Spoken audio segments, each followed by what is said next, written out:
سب سے پہلے میں ان کی بات پر مختصر پکڑ کرتے ہوئے ان کے 3 جھوٹ پیش کر رہا ہوں، اور افسوس کا مقام ہے کہ ایک مفتی، ایک عالم دین کے جھوٹ آپ کے سامنے مجھے میڈیا پہ آ کر پیش کرنے پڑ رہے ہیں۔ میں حیران ہوں مفتی طارق مسعود صاحب کو اس میں جھوٹ بولنے کی ضرورت کیا تھی۔ سب سے پہلے مفتی طارق مسعود صاحب نے جو جھوٹ بولا ہے وہ فرماتے ہیں کہ مولانا فضل الرحمان نے عمران خان کو یہودی ایجنٹ کہنے کا معاملہ جو کیا تھا اس سے رجوع کر لیا، یہ الفاظ انہوں نے واپس لے لیے ہیں۔ آپ اتنا دفاع کرو نا کہ جتنا افورڈ کر سکتے ہو۔ مولانا فضل الرحمان کل تک عمران خان کو یہودی ایجنٹ نہیں کہتے تھے، انہوں نے رجوع نہیں کیا اس سے، آپ کیوں اس کا جواب پی جاتے ہو؟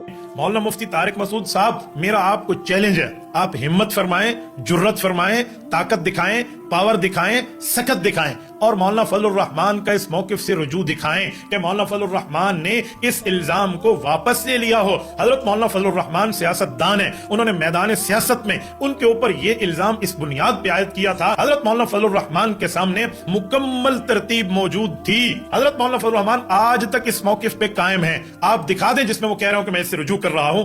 جیو نیوز اس پر معافی مانگ چکا ہے۔ جب مولانا نے فرمایا تھا کہ ہم نے سیاسی طور پہ اس پہ الزام لگایا، لوگوں نے کہا یہ ایک سیاسی نعرہ تھا، حالانکہ مولانا فضل الرحمان کی مراد یہ تھی کہ میرا اور اس کا کوئی دارالافتاء کا چکر نہیں ہے، میں میدان سیاست میں ہوں تو سیاسی مخالف پر میں نے یہ بات کی ہے، لوگوں نے سمجھا یہ رجوع ہے۔ تو مفتی طارق مسعود صاحب جس پر جیو معافی مانگ چکا ہے، اس جھوٹ کو لے کر آگے چل رہے ہیں، آپ کا کیا معاملہ ہے؟ ایک مفتی اور اس طرح کی بے تحقیقی بات کر رہا ہے، کچھ تو اپنے آپ کو دیکھیں، آپ کے پاس یہی کھوٹے سکے رہ گئے ہیں، آپ کے پاس کرنے کو کوئی مضبوط اور مدلل بات موجود نہیں ہے۔ ناظرین مکرم، مفتی طارق مسعود صاحب نے دوسرا جھوٹ بولا جس میں جمعیت علماء اسلام کو حضرت مولانا فضل الرحمان کو جنرل پرویز مشرف کا اتحادی ہونے کا دعویٰ کیا۔ جب جنرل مشرف تھا تو مولانا فضل الرحمان کے جلسے میں میں نے خود شرکت کی ہے، اتنا زیادہ مولانا فضل الرحمان نے جنرل مشرف کے خلاف تقریر کی، ہم نے بھی نعرے بازی لگائے سب کچھ، لیکن جب مولانا فضل الرحمان اتحادی بن گئے تو وہ نہیں، پھر وہ نہیں تھے۔ تو یہ سیاست میں چل رہا ہے، اس میں میں کسی کو برا بلا نہیں کہہ رہا، یہ سب یہ سیاست کا حصہ ہے، جمہوریت اسی کا نام ہے۔ تو مفتی طارق مسعود صاحب نے فرمایا کہ مولانا فضل الرحمان مشرف کے اتحادی رہے، یہ بات جھوٹ ہے۔ میں چیلنج سے کہتا ہوں